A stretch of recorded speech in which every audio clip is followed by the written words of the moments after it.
At the end of the 17-18 school year, there were over 10,000 fully certified exceptional children's teachers here in Guilford County Schools. The mission of the EC Division is to ensure that students with disability develop intellectually, physically, and emotionally through the provision of an appropriate individualized education program, which is an IEP, in the least restrictive environment. EC teachers spend a lot of time completing paperwork, testing and instructing, and building positive relationships. The paperwork required includes initial referrals, reevaluations, progress reports, and annual reviews. There are also accommodation forms. So each child that comes up through the referral process, all of them will not qualify for EC services. So sometimes the parents just want to request accommodations, such as testing accommodations, where they are able to receive extra time during testing. Most EC teachers use programs also different from the regular education classrooms, such as at Jones Elementary, the school that I work at, we use corrective in grades 3 through 5, which is a reading program that teaches children to read um, at a slower pace. It's not such a quick pace, but they're able to learn sounds, build on that, and learn words, and they're able to build on that. They go on to learn full sentences, and then read full stories. There's also a comprehension portion of that corrective reading that we also use in our EC classrooms. And then K through 2 uses a program called Letterland versus in the regular education classrooms, they use Foundations. Did you know that there are three types of education of exceptional children's classrooms? One is the pull-out push-in service, which is the least restrictive. They will meet with the child 2 to 5 times weekly, all subject areas, whether it be math, reading, or social studies, science, whatever the subject area may be. We will pull them out for their allotted time for that subject area. Um, Next, there's inclusion, where the EC staff will accommodate the child in the classroom. We actually go down to the classroom anywhere from 2 to 5 times weekly as well, um, all throughout the day. Depending on the accommodation or whatever the child has qualified for, they may just receive inclusion where someone is able to come down into the classroom and help them out. The last type of classroom is the self-contained or adaptive classrooms. And most of the children in those classrooms are just working towards getting a high school diploma and they are learning life skills. It really depends on the specific disability. Most schools that offer an adaptive or self-contained classroom is geared towards a certain demographic of students with disabilities, such as autistic. Most autistic children are in, or depending on what end of the spectrum they're on, they can qualify to go into an adaptive classroom. Also, children with Down syndrome will a lot of the times qualify to go into an adaptive classroom.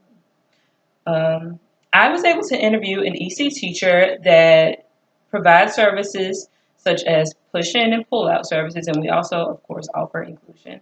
Um, she has been doing this for about 5 years. She started out in a special needs daycare and kind of built and worked her way up. She was able to come into Jones and very quickly change some things around in our EC classrooms, especially with grades 3 through 5. She works in grades 3 through 5. So, have you ever wondered again why people learn different? Why your classmates had to leave the classrooms at certain times? Um, I wonder if it's making sense to anyone yet. I will tell you firsthand that it's my passion. I love seeing children grow. I love seeing our EC children grow. Most of the times when they are able to grow, it's such a joy to us because we see the progress from beginning of the year to end of year. in any type of EC or regular ed classroom. It is also important to learn the child. Learning the child and their behaviors. Sometimes we have children that transfer in from different states, such as New Jersey or Virginia. The IEP setup is a little bit different. Their paperwork is a little bit different than what we offer here in Guilford County. So a lot of the times it has to be transferred in and evaluated through our psych or the supervisor over EC services. And once it is evaluated and looked over, we determine what type of services that we can provide, how long we can provide the services for, and we go from there.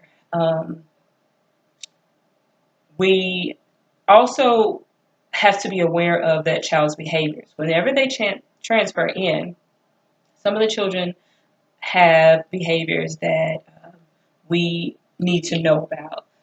Last year, there was a student who transferred in that was a runner. We did not know. And on his first day, he took off and he ran out of the building into the road.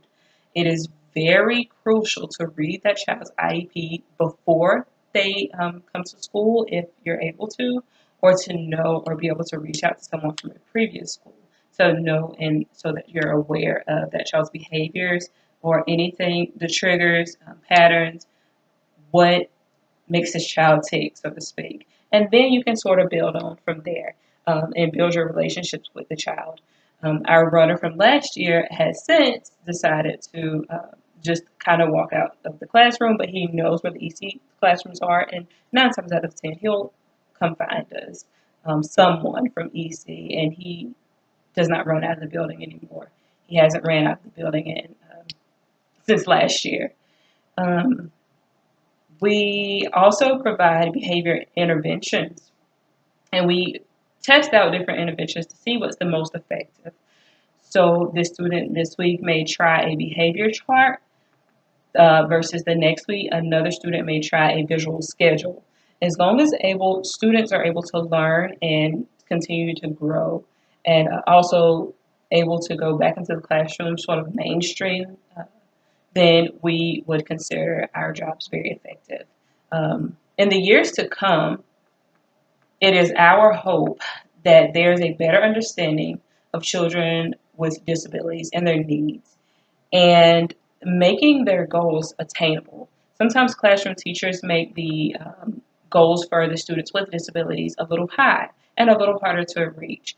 But it is our hope that in the years to come, people or a lot of general education teachers are able to know and they're able to learn about children with disabilities.